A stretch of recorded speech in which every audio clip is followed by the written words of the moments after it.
martyrs de la Pentecôte, pas encore homologués par la Confédération africaine de football association pour le match de la 6e et dernière journée des éliminatoires de la Coupe d'Afrique des Nations Côte d'Ivoire 2023 où se jouera les Léopards, où se jouera ce match des Léopards de la RDC au stade des Martyrs ou au stade TP Mazembe de la Kamalondo. Une question qui mérite d'être posée après cette décision de la CAF. Les 6 France demeurent encore, on en parle ici dans cette émission. Et puis éliminatoire de la Coupe du Monde 2025, Mexique, Canada et États-Unis d'Amérique. Les Léopards de la RDC se produiront ici dès le mois de novembre prochain. Je ne sais pas les stades qui sera certainement communiqué par la CAF où jouera ce match par les Fauves de la RDC contre les Soudans. La Mauritanie tout d'abord, les Soudans, oui justement des pays qui sont logés dans le même groupe avec la RDC aux éliminatoires de la Coupe d'Afrique de la Nation. Ça sera des bis répétita certainement pour les Fauves de la RDC. Et puis cette élimination de l'Asvel Club de Kinshasa au préliminaire, voulais-je dire, des interclubs de la Confédération africaine de football association le dimanche dernier au stade des Martyrs de la Pentecôte face aux Angolais de Primeiro d'Agosto, un but partout après une défaite d'1-0 du côté de l'Angola. Toute cette thématique, on en parle dans cette émission avec un seul invité, il s'appelle Jean-Pierre Kaniki. Bonjour Jean-Pierre. Bonjour à toi Daniel, bonjour comme ça à tous les amoureux du ballon rond qui nous regardent de partout en République démocratique du Congo. Une joie immense, comme j'aime bien le dire, d'être ensemble avec vous pour cette émission CML Sport. En tout cas, je pense qu'il y aura vraiment à boire et à manger autour de ces chapitres ou sujets annoncés par Daniel. Alors, le sujet, on en parlera, on va en débattre ici dans cette émission avec la même ambiance. Bonjour à toutes et à tous, vous nous suivez de partout à travers le monde. Le décor est déjà planté, c'est parti pour cette émission.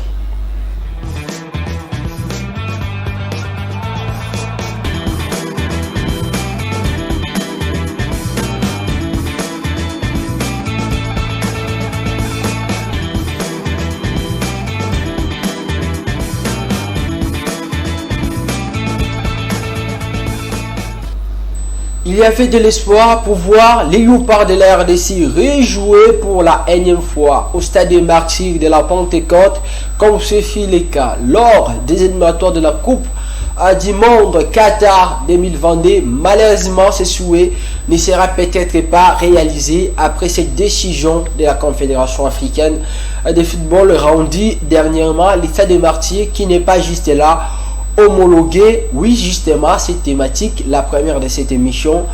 On va commencer. Jean-Pierre Kaniki, vous avez certainement réussi cette nouvelle comme tout le monde. D'abord, votre réaction à chaud après cette décision de la Confédération africaine de football association. Je pense qu'il y a un moment que la Confédération déborde. C'est ce que j'ai dit à Lucio lorsque j'ai lu ces messages, lorsque j'ai à recevoir. C'est pas grave que vous voyez en image. J'étais en train de me dire en tout cas quelles sont vraiment les vraies raisons fondées pour accepter en fait cette décision. Je ne trouvais pas les bonnes raisons parce que lorsque nous regardons le stade de Martyrs à son état actuel, on regarde le stade de Kamalondo à son état actuel, je ne trouve pas vraiment une très grande différence. Peut-être si ce n'est que des petits travaux qu'il faut finir à l'amiable à l'externe, ou lorsqu'on voit d'autre côté la peinture, on voit un peu le caniveau, chose qui peut se faire dans un délai d'une semaine et c'est fini. Mais je ne sais pas quelle est la grande raison fondée qui pousse en fait la Confédération d'agir ainsi. Est-ce qu'on peut dire ou on peut se poser, ça nous laisse même des questions, on peut se dire qu'il y a des gens en fait derrière, peut-être à l'interne ou bien de main noire comme vous le dites, qui sont à la base de cela, ou bien c'est juste la mauvaise foi, parce que regardez le stade des Martyrs qui aujourd'hui peut contenir en fait des milliers de personnes pour des simples concerts. Alors qu'est-ce qu'on peut dire alors pour le football? Je trouve pas vraiment la raison très fondée. Je pense qu'il devrait revenir encore sur la réflexion, parce qu'il y a beaucoup de ces stades que nous regardons au niveau de l'Afrique actuellement qui devaient normalement subir en fait des coups de balai. Mais là, sur le stade du Martyr qu'on attaque à tout moment, et je ne sais pas si c'est la mauvaise foi contre la République démocratique du Congo, ou soit nous devons en fait enquêter sur des mains noires à l'interne pour ne plus tomber dans ce genre de décisions. Alors, tomber dans ce genre de décision, comme vous la signifiez justement, la main noire, on ne le sait pas, peut-être ou pas, mais il ne faudra pas, c'était pas au gouvernement congolais aussi, de travailler pour essayer de remplir les conditions que la CAF avait données l'autre fois quand l'inspecteur de la CAF, l'Ougandais, était venu ici pour inspecter ces stades. Il y avait des conditions que juste là, certainement, le gouvernement n'a pas respecté, qui pouvaient pousser la CAF à homologuer ces stades pour permettre au Léopard de requinquer de ses côtés. Parmi ces conditions, si je me rappelle bien, on a demandé au gouvernement congolais de revoir en fait le côté pelouse, le côté infrastructure de manière générale du stade des Martyrs. Mais avec l'avènement des Jeux de la francophonie, nous pensons avoir répondu à 50% de ces conditions. Mais et là même c'était les conditions par rapport à la francophonie et non à la CAF. Non, mais attendez, c'est sans en fait les conditions. Si on part sur le plan de parallélisme, on va voir que les mêmes conditions reviennent. Lorsqu'on parle des infrastructures pour la francophonie, on parle des infrastructures pour la confédération. Est-ce qu'il existe des types des infrastructures pour la confédération et des types des infrastructures pour la francophonie? À ses critères. Hein. Oui, il a ses critères, mais les infrastructures, l'aspect infrastructure reste de même. Quand on parle d'infrastructure à la francophonie, on voit les chaises, on voit la pelouse verte, on voit tapis, lumière, tout ça. Mais est-ce qu'on va de l'autre côté de la confédération, on doit dire qu'il ne doit pas avoir des sièges, ne doit pas avoir la pelouse verte? Non, parce que nous avons eu en fait, et si vous regardez bien, ces conditions, c'est même pas actuellement avec le jet de la francophonie qui ça a commencé, ou même pas avec le ministre Kaboul, non, mais ça a commencé depuis. Avec Serge, comment on l'appelle, voilà, Kondeshembo, qui était là, qui avait déjà commencé avec ses travaux, bien qu'il y avait d'autres affaires de détournement à l'intérieur et d'autres achats qui ne répondaient pas normalement à des normes de ce qu'on nous avait demandé. Mais déjà là, en fait, l'entame de ces travaux, c'était déjà la réalisation de quelques conditions exigées par la Confédération. Moi, je pense qu'il devait normalement, au lieu de parler de la non-homologation, il fallait plutôt donner un temps ou bien proposer un délai de revoir ce qui n'allait pas et en fait venir donner cette homologation, parce que nous sommes une nation dans le monde du sport sur qui beaucoup en fait des nations aussi comptent. La République démocratique du Congo, vous avez vite compris, avec l'avènement des Jeux de la francophonie, toutes les nations en fait, en tout cas, avaient aimé.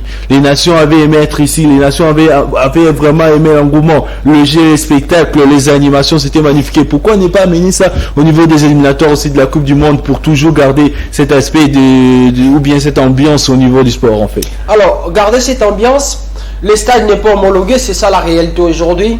Les Léopards certainement vont se produire pour ce match le 9 septembre, alors que beaucoup s'y attendaient pour revoir. Il faut revenir ici avec cette ambiance comme ça se passe toujours au stade des Martyrs. Est-ce que cette décision pourra aussi changer ou bien modifier les choses d'une manière ou d'une autre dans les mentales certainement des athlètes qui beaucoup espèrent revenir ici à Kinshasa? Si le gouvernement croise ses bras par rapport à devant cette décision, ou bien les personnes qui sont mieux placées pour cette décision, ou bien pour entamer les démarches, croiser les bras en tout cas, je pense que ça va apporter des modifications. La première, tout le monde le sait déjà, c'est que nous n'allons pas en fait jouer ces matchs ici au stade des Martyrs, même pas peut-être au stade Tata Raphaël, parce que si c'est déjà le stade des Martyrs, ça ne va pas, je pense pas que Tata Raphaël ça ira. Et de l'autre côté, peut-être qu'on pourrait compter avec le stade de Lubumbashi, de l'autre côté Kamalondo, où ça pourrait peut-être tenir ou aller pour cette rencontre ou bien ces décisions en fait de la Confédération. Mais déjà, si les personnes mieux placées, le gouvernement, s'aimait déjà de suivre des démarches ou bien demander des délais, voir en fait qu'on les donne en fait ce qui n'allait pas ou bien ce qui n'a pas marché, pour qu'on puisse vérifier sur papier et trouver quelles sont les faisabilités rapides qu'il faut déjà entamer pour que nous puissions être homologués. Il y a encore une chance en fait pour le fan en République démocratique du Congo vivre en fait le spectacle au stade des Martyrs. Alors, le spectacle du stade des Martyrs, puisqu'on parle des stades qui va accueillir ce match entre la République démocratique du Congo et les Soudan, comptant pour la 9e la 6e, voulais-je dire, journée des éliminatoires de la Coupe d'Afrique des Nations Côte d'Ivoire 2023. Vous avez suivi le sélectionné manager des Léopards, le français Sébastien Desabre, qui la semaine passée a rendu public la liste des 27 Léopards pour ces matchs. Pour toi, comment d'abord avez-vous analysé cette liste par rapport aux joueurs qui, une fois reviendront ici pour jouer ces matchs? Déjà, je l'ai toujours vraiment dit, parlant des listes au niveau de la sélection en République démocratique du Congo, je dis toujours ce qui compte en fait pour moi, si je suis analyste sportif ou bien si j'étais un spécialiste de sport, ou bon, en tant que spécialiste de sport, parce que je le sais déjà, voilà. C'est que ce qui compte, c'est pas en fait la liste en fait, mais ce qui compte, ce sont en fait les ingrédients qu'on met à la disposition de tous ces athlètes, ou bien les systèmes de jeu, ou bien le condition qu'on met pour en fait arriver à un bon rendement ou à un bon résultat. Parce qu'on peut prendre le meilleur joueur qui puisse exister de la République démocratique du Congo, on les sélectionne, mais si la préparation n'est pas en fait positive, je pense qu'on va pas arriver à ce que nous attendons. Parce que c'est ce qui étonne en fait lorsqu'on publie la liste, c'est que je vois les gens qui disent mais c'est quoi ça, on n'a pas pris tel joueur, pourquoi prendre tel joueur alors qu'il y a ceci, X, Y, Z, je ne sais pas tout ce que les gens peuvent dire. Mais je me pose la question, est-ce que les gens ont dans la tête ce qu'on appelle le résultat, le finish? Parce que vous pouvez bien dire, bon, on va appeler peut-être au cas où on n'a pas pris Kalala, par exemple, je donne un exemple, on n'a pas pris Kalala, bon, on n'a pas pris Kalala, on va pas gagner ces matchs, mais on n'a pas pris Kalala, voilà pourquoi il n'a pas pris Kalala suite à la blessure, tout ça. Mais est-ce que posez-vous la question, les gens que vous aimeriez en fait qu'on puisse prendre, ou bien les personnes qui en veulent en fait qui puissent être là, ce sont des personnes qui vont nous apporter un résultat positif? C'est ça la question qu'il faut se poser. Mais par contre, il faudra aussi réfléchir à comment est-ce qu'il doit avoir la préparation en part la sélection. Parce qu'on fait une sélection pour après vite passer directement à la préparation. Pourquoi? Parce que quand vous faites une simple sélection, bien on connaît maintenant ce sont des joueurs tels. Il y a un délai peut-être de 2-3 semaines qui est là. Est-ce que dans les 3 semaines, il n'y a pas une possibilité déjà de faire appel à ces joueurs sélectionnés et commencer la préparation? Ou bien avec les disponibles pour avoir ce qu'on appelle l'équipe type. Si l'équipe type est déjà préparée bien avant, si les 11 de départ connus, très faciles dans le jeu, simple dans leur combinaison de jeux sur la pelouse verte, sont déjà connus. En tout cas, moi je pense que c'est ça en fait le côté qu'il faut en fait essayer d'apporter en fait le tennis, ou bien apporter du plus en fait pour voir comment est-ce que la République démocratique du Congo peut apporter de bons résultats et aller faire effacer en fait ce côté négatif dans les têtes de supporters qui sont habitués à attendre des matchs nuls, ou bien des défaites, ou bien des victoires avec difficulté. Alors, des victoires avec difficulté. On va rester dans ces chapitres de Léopard, mais changer juste les côtés cette fois-ci, de passer des éliminatoires de la Coupe d'Afrique aux éliminatoires de la Coupe du Monde, comme je le disais au début de cette émission. Coupe du Monde Canada, Mexique et États-Unis 2025, où la RDC est logée une fois encore dans le même groupe avec la Mauritanie, les Soudans, le Sénégal, les deux Soudans, ainsi que le Togo. Après ces combinaisons qui ont été rendues publiques par la CAF au courant de cette semaine, la RDC qui va débuter ses éliminatoires déjà le 13, le 21 novembre ici en RDC. On ne sait pas si ça se jouera au stade des Martyrs, au stade de TP Mazembe de Lumbashi, contre la Mauritanie. Une fois encore, Mauritanie, RDC, est-ce que ça sera de la vengeance ou de la justice? Déjà, ce qu'il faut dire pour la République démocratique du Congo, c'est qu'il doit en fait normalement se réjouir. Pourquoi? Parce qu'il ne va pas avoir sur le plan réflexion technico-sportif, moi j'aime appeler ça comme ça, un grand boulot. Du genre, il faut réfléchir à des types autres d'adversaires dans telle compétition, et puis dans l'autre compétition réfléchir encore sur d'autres. Mais là maintenant, il a des avantages. Il est devant des adversaires qu'il connaît déjà, dont il a déjà l'habitude, il sait en fait le comportement sur les terrains, et deuxièmement, il connaît en fait déjà que non, dans les deux compétitions qu'il attend, il a les mêmes adversaires qui reviennent en fait. Voilà. Donc la République démocratique du Congo doit se réjouir en fait. Le coach, il doit vraiment se réjouir parce qu'il n'aura pas en fait, c'est comment j'appelle la double réflexion technico. Pourquoi? Parce que il va maintenant se mettre déjà dans la préparation, dans l'une des compétitions qui va commencer avant, voir déjà quels sont les déchets techniques que l'adversaire va déjà dégager devant la République ou bien la formation de l'OPA, et puis voir déjà le côté négatif pour préparer et faire de cela en fait le point faible de l'adversaire, et puis attaquer et gagner déjà. Et aussi, moi je pense que pour les éliminatoires de la Coupe du Monde, si on avait très bien réfléchi bien avant, on pouvait même faire ce qu'on appelle le tour. Moi j'ai eu la chance de réfléchir et de causer trop avec quelques techniciens qui sont des lesters étrangers plutôt. Ils disent que En fait, normalement, lorsqu'on parle d'une sélection, en fait, il suffit pas de faire recours à des habitués seulement et faire recours à ceux qui évoluent en fait à l'extérieur du pays dans des compétitions très professionnelles. C'est vrai qu'on cherche en fait du professionnalisme pour essayer de défendre les couleurs de la République démocratique du Congo. Oui, c'est pas mal, mais aussi aller dans les provinces. Pourquoi? Parce que nous avons en fait une spécialité qu'on découvre. Demandons sélectionner un travail de plus qui va demander beaucoup de moyens. Je ne demande pas ce travail actuellement, mais j'ai dit s'il avait bien réfléchi dès son arrivée ou bien même prochainement en fait, essayer de dénicher en fait le pion qui sont en fait à l'interne en fait dans les provinces en fait pour que vous puissiez en fait les championnats nationaux qui aujourd'hui s'avèrent être négligés. Mais c'est vrai en fait parce que déjà s'il faut parler du championnat national, vous savez dernièrement on était sur ces plateaux, il y avait vraiment à boire et à manger. Quand bien même on s'était promis d'avoir une émission 100% vraiment sur le championnat national dès le début jusqu'à la fin, le piste de solutions, qu'est-ce qu'il faut, tout ça, c'est déjà préparé, c'est dans ma tête. Une fois vous allez évoquer cela, je serai là en tout cas comme invité pour parler de cela.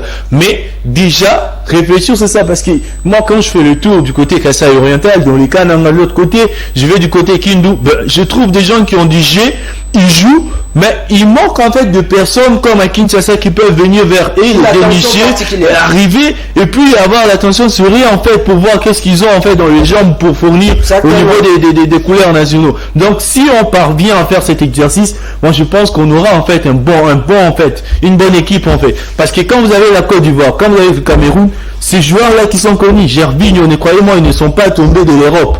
Ils ne sont pas tombés, je ne sais pas de quel pays ou de quel club étranger, non. Ce sont des joueurs qu'on a dénichés en fait dans des provinces. On a donné cette chance-là qui viennent au niveau national. À partir du national, on les a découverts pour le club et puis ils sont partis là où ils sont aujourd'hui. Donc c'est ça en fait, c'est que les techniciens congolais doivent avoir dans la mentalité pour essayer aussi d'apporter un jeu de plus et puis changer en fait ce comportement footballistique sur le terrain. Alors sur le terrain, la Mauritanie, dont la RDC a déjà joué à des reprises durant les éliminatoires de la Coupe d'Afrique Côte d'Ivoire à 2023. Oui. Mais le Soudan, qui est justement la nouvelle équipe dans ces groupes de la RDC composé avec les Sénégal, cette équipe soudanaise, voulais-je dire, pourrait aussi compliquer la tâche à la RDC. Le football est la science du réalisme.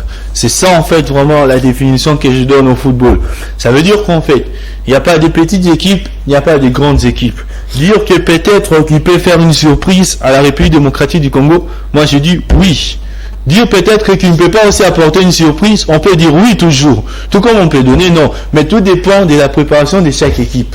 Le Sénégal, l'équipe sénégalaise qui avait battu peut-être la RDC hier, n'est pas peut-être la même qui peut se présenter aujourd'hui. Ou peut-être ça peut être la même équipe, mais avec une autre technicité qui peut être forte ou qui peut être faible. Alors c'est aux déformations de savoir en fait préparer leur match en fonction de ce qui s'est déjà fait entre les deux. Donc dans le palmarès, il faut savoir en fait combien de fois on a eu à faire devant une équipe congolaise dans Léopard, avec quel type de formation, avec quel type de joueur en fait. C'est ça en fait, voir déjà. Parce que quand moi j'ai peut-être un joueur qui s'appelle en fait Youssouf du côté Soudan, et puis j'ai un joueur Tisserand du côté République démocratique du Congo, qui se sont déjà connus, et bien quand j'apprends que Tisserand revient, je me prépare en fonction des déchets que j'avais devant cet athlète là sur le terrain. Je me prépare en fonction de quel type ou bien quel est l'avantage du portier en fait de l'équipe soudanaise en fait. Et c'est ça en fait la préparation de match. Alors dire que l'équipe soudanaise peut battre la République démocratique du Congo, c'est pas impossible. Et vice versa aussi, c'est pas toujours impossible. Par contre, tout dépend de la préparation sur le terrain, le jour du match, et même de la préparation avant aussi le match. Donc tout ça compte, et quand on est sur le terrain, on compte sur le réalisme, et après on sait maintenant dire qui a gagné ou bien qui va battre. Mais déjà sur papier, nous journalistes, on peut analyser en fonction du palmarès et en fonction du papier le nombre de défaites, le nombre de tout ça. Voilà, mais en qualité vraiment, il n'y a pas match comme vous l'avez dit. Alors en qualité, là vous parlez des réalités sur les terrains. On va passer les Soudan, les Sénégal certainement, ces grands cadors qui ont sauvé de montagnes russes depuis un moment à Kinshasa. Les Sénégal qui arrivent à tout gagner, même les championnats des jeunes, les coupes des jeunes, les Sénégal y participent pour gagner. Et une fois encore, la RDC sera face au Sénégal, ça sera les 3 juin, le 11 juin. 2024 pour le match aller. Que les Léopards feront face aux Lions de la Teranga du Sénégal. Ces matchs RDC et Sénégal, dont l'aller se jouera ici. Est-ce que les Léopards sont partants pour une victoire? Pour l'instant, c'est difficile de dire oui, tant qu'on ne sait même pas encore voir le Léopard à l'œuvre de la préparation. Je ne sais pas dire si vraiment le Léopard ils sont partants. Je ne sais pas non plus aussi dire qu'ils vont en fait échouer ou bien perdre, tant qu'ils nous ont pas encore présenté leur mi-saison en fait, leur préparation pour cette rencontre. S'il parvient déjà à nous montrer le 50% ou bien même le 110% en fait de leur préparation, et bien là on peut dire que les Léopards sont partants. Mais déjà, essayez même de vous informer, entrez dans je sais pas quel média en ligne, vous allez apprendre que l'équipe sénégalaise se prépare déjà. Vous allez apprendre que non, ils sont en train de mettre déjà des moyens pour en fait faire face au match. Nous, c'est à peine qu'on vient en fait de publier la liste. Peut-être c'est pas cette semaine ici qu'on va nous apprendre que non, les joueurs ont commencé avec les procédures d'arriver sur de revenir en fait au pays et puis commencer la préparation. Peut-être ça pourra pas aussi tomber la semaine prochaine, peut-être 2 semaines même avant la rencontre que ça va tomber, comme on peut dire. En termes de qualité, Jean-Pierre, entre les deux sélections sénégalais, RDC, il y a match. Vous savez, vous connaissez les joueurs sénégalais, là où ils évoluent, là où ils sont entrés à les faire. Sincèrement, Daniel Roland, si on part dans la vraie histoire en fait du football et si on met en fait du sérieux entre les deux nations, je vais vous dire qu'il n'y a pas une nation qui va se comparer devant en fait la République démocratique du Congo. La dernière victoire de la RDC, du Sénégal face à la RDC, c'était en 2011, la belle époque de Mamadou Niang ici à Lubumbashi. Vous vous en souvenez? Je m'en rappelle très bien, mais je vais vous dire sincèrement, la République démocratique du Congo, s'il faut passer dans le top 5 et parmi ces top 5 qui restent le meilleure nation dans l'histoire du football. Mais c'est juste qu'il est en train de tomber dans un déclin en fait. Il est dans un déclin où la République démocratique du Congo ne sait pas avoir la personne qu'il faut en fait pour les ressusciter en fait. L'équipe nationale est morte en réalité. Jusqu'à là, l'équipe nationale est morte. Les gens peuvent dire ce qu'ils veulent, même ceux qui me suivent maintenant depuis la maison, ils peuvent dire ou témoigner le contraire. Mais moi, je vais vous dire que cette équipe est morte.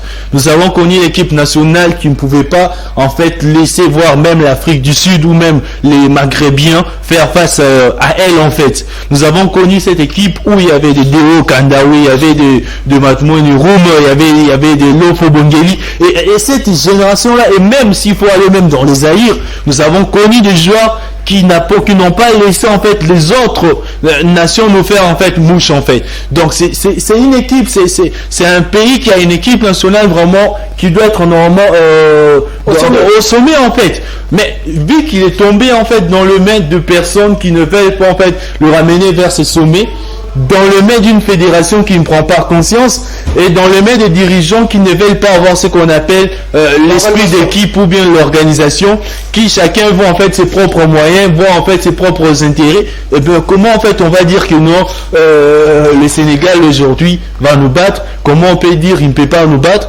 si en fait on ne peut pas revenir sur cette conscience et puis faire ce qu'il faut et ne pas viser les intérêts personnels? Alors, ne pas viser les intérêts personnels, on va prendre une autre équipe de ces groupes de la RDC, les Togo que la RDC battait pour la dernière fois en 2017 lors de la Coupe d'Afrique des Nations Guinée et Gabon. Vous vous souvenez de ces coups francs de Paul José Mpoku pour les 3e buts de la RDC. Une fois encore, au mois d'octobre, ça veut dire les 6 octobre et les 11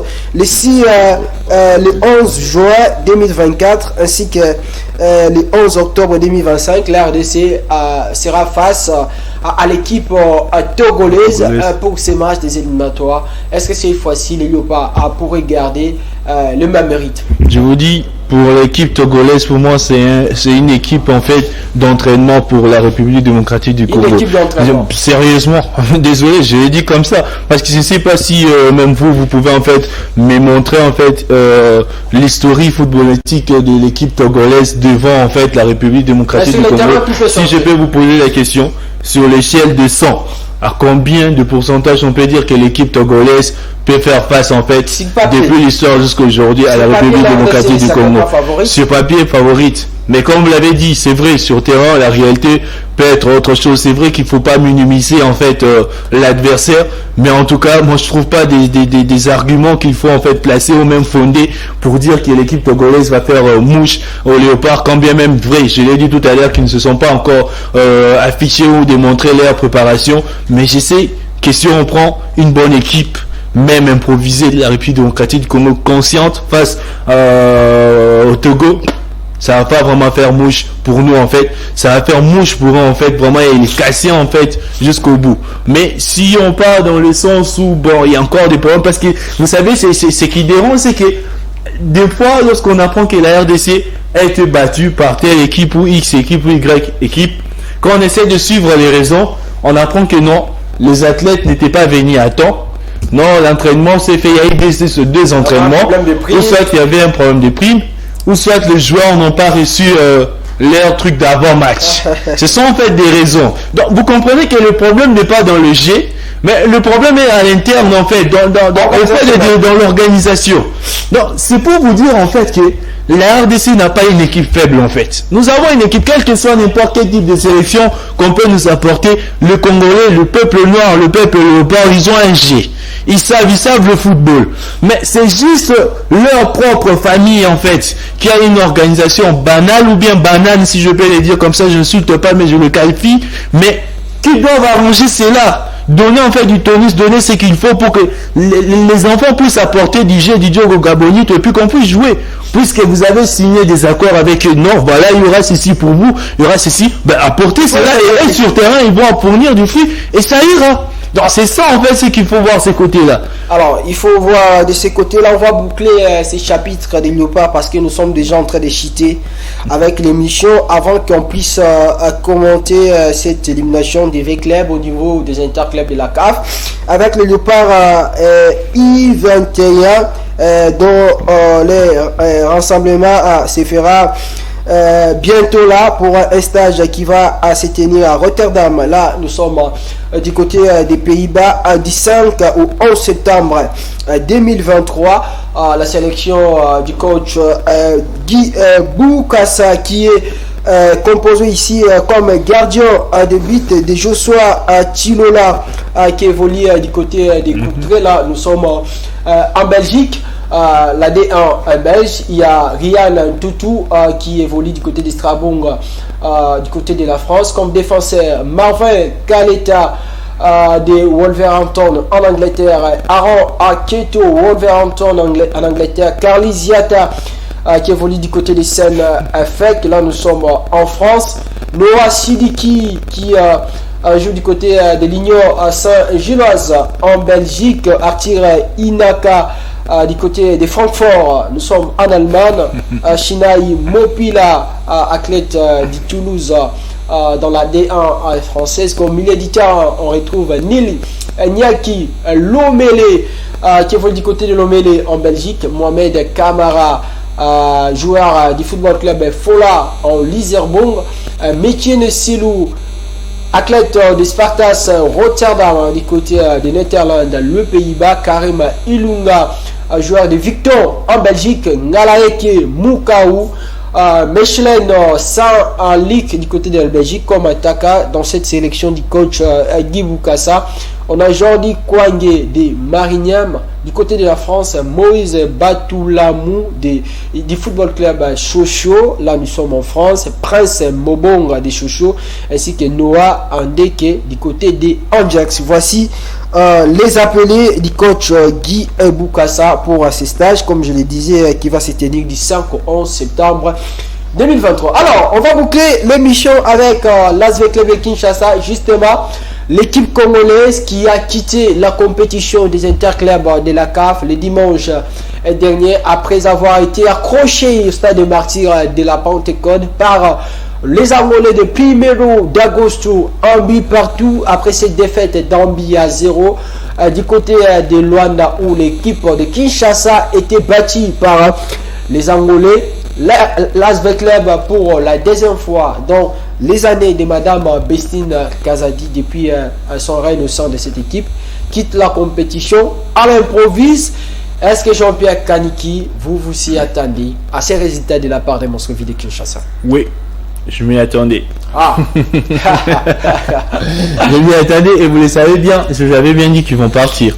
Pourquoi? Parce qu'en réalité, il devait y avoir une habitude en fait que l'équipe véclibienne avait en fait. L'équipe véclibienne avait cette habitude en fait de préparer une autre compétition à l'externe, en même temps une autre compétition à l'interne, les serres de préparation. Les championnats. Mais c'était pas le cas cette fois-ci. C'était pas le cas cette fois-ci.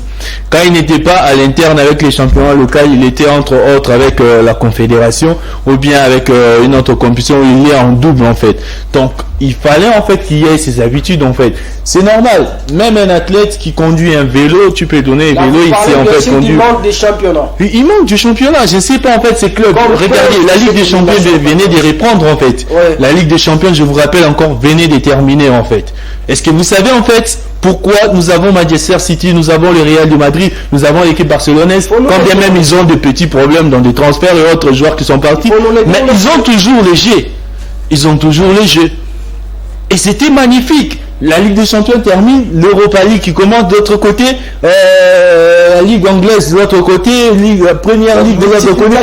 Ça va là-bas, les joueurs reprennent les préparations et après pouf, il y a la montre, la Ligue des Champions revient. Les athlètes qui ont déjà commencé la mi-saison, qui ont déjà entamé les championnats locaux et ils reviennent directement au championnat avec tout le monde. C'est ça en fait, ça doit tourner comme ça. Plus il y a du repos, plus l'habitude change, plus en fait ça affaiblit en fait. C'est vrai qu'il y a des préparations personnelles, il y a des préparations de l'organisation de l'équipe, mais dans l'organisation de l'équipe, le jeu c'est entre comment on appelle, le nombre total de joueurs de l'équipe qu'on divise en deux pour faire des équipes et se préparer entre nous. Mais il faut avoir l'habitude de se préparer avec les athlètes externes, les étrangers, les autres en fait. Vous demandez des matchs amicaux, c'est bien beau, mais les matchs amicaux, c'est pas tout le monde qui a la première division qui prépare ça ou bien qui est passé ou qui a été sélectionné en fait pour la compétition, qui accepte de venir jouer avec vous en amical. D'où il faudrait en fait des championnats. Et pour qu'il y ait un championnat, il faudrait qu'il puisse avoir organisation. Donc c'est ça en fait le problème avec Vita Club, parce que c'est un club, il faut le dire, qui jusque là, à part le tout-puissant Mazembe, le Popo, les autres, pour ne citer que c'est là, qui essaient de faire au moins la fierté. Je parle de au moins, pas totalement la fierté de notre pays du côté club, mais lorsqu'ils quittent par un score en plus de 1-0, ça on ne reconnaît même plus le club en fait. On ne reconnaît pas 1-0. Moi je peux dire c'est un truc de soldats qui sont partis totalement et ils sont revenus tous blessés. Il n'y a eu même pas en fait de quelqu'un qui pouvait en fait marcher sur deux jambes. Tous sont revenus en train de boiter. Alors c'est ce qui s'est passé avec le club. Alors merci beaucoup Jean-Pierre Kaniki. Je vais terminer cette émission avec cette nouvelle venant de la Ligue nationale de football là pour ces matchs entre le Béni de Lualaba, le football club Blessing qui mène en ce net moment devant l'Union sportive en Panda B52 1-0. Nous sommes à la 56e minute. Le but de Blessing de Lualaba a été marqué par Adebayor, Ngita Adi Adebayor à la 56e minute, alors que du côté du stade Dominique Dior de Kolwezi, les Sa Majesté Sangabalende Wabangelu Neva Santou de Mbujimaï a perdu par forfait devant les Sainte-Lois à Lupopo. Ça n'est fini pour cette émission. Merci Jean-Pierre Kaniki. J'allais parler de Jean-Pierre Kaniki. Merci Jean-Pierre Kaniki. Merci à toi Daniel. Merci comme ça aussi à toutes ces personnes qui nous ont suivis de partout en République démocratique du Congo. Je pense que je serai toujours là avec eux pour analyser et donner en fait des arguments convaincants pour le sport. Alors merci beaucoup. Les maestros Narcisse Kabea étaient à la réalisation de cette émission. À toutes et à tous, merci de nous avoir suivis. Les rendez-vous est pris prochainement pour un autre numéro de cette cavalcade sportive bien gagnée sur les antennes de votre chaîne. Restez-nous toujours fidèles.